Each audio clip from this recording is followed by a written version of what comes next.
আমাকে হয়তো এরকম সেজে ভাবছো আমি কোথায় এসেছি, নিশ্চয়ই নববর্ষের অনুষ্ঠানে। না, এটা ছিল নববর্ষের অনুষ্ঠান না, এটা ছিল বসন্ত উৎসব, কিন্তু অসময়ে বসন্ত। কারণ আমাদের যে বসন্ত উৎসবের প্রোগ্রামটা হওয়ার কথা ছিল সেটা পোস্টপন্ড হয়ে যায়, যেহেতু তখন এইচএস এক্সাম চলছিল, তাই জন্য প্রোগ্রামটা আর হয়নি। তাই আজকে একটা বিশেষ দিন দেখে ওরা প্রোগ্রামটা আবার অর্গানাইজ করেছে, আর সেখানেই আমরা গিয়েছিলাম একটু সাজুগুজু করে ঘুরতে। প্রোগ্রাম হবে বাড়ির কাছে, আর যাবো না তাই কি হতে পারে বলো? আর এখানে স্টেজে না নাচলে কী হবে, আমরা কিন্তু নাচতে এক্সপার্ট, তাই জন্য আমরা মাঠের মধ্যেই নাচতে শুরু করে দিয়েছি। আশা করি তোমাদের সবারই ভালো লাগবে।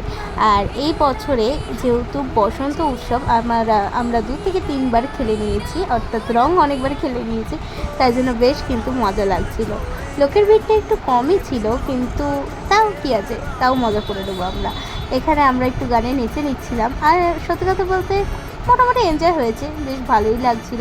কারণ অসময়ের জিনিস হলে সেটা বলে নাকি ভালো হয় না, কিন্তু মোটামুটি ঠিকই মজা করেই নিয়েছি আমরা। তো এখানে দেখো নাচ করে নিচ্ছিলাম, এখানে ট্র্যাকের সং বাজিয়েছিল, নাচ করে ক্লান্ত হয়ে গেছি প্রচণ্ড, কারণ আজকে রোদটাও ছিল বেশ ভালোই, তাই জন্য এখানে বসে পড়েছিলাম আমরা একটু ঠান্ডা হাওয়া খেতে। তারপর সবাইকে টাটা করে বাড়ি চলে আসি। আজকের জন্য এই পর্যন্ত। আশা করি ভিডিওটা তোমাদের খুব ভালো লেগেছে। একটা লাইক, সাবস্ক্রাইব আর কমেন্টে জানিয়ে আমাকে কেমন লাগছিল। টাটা।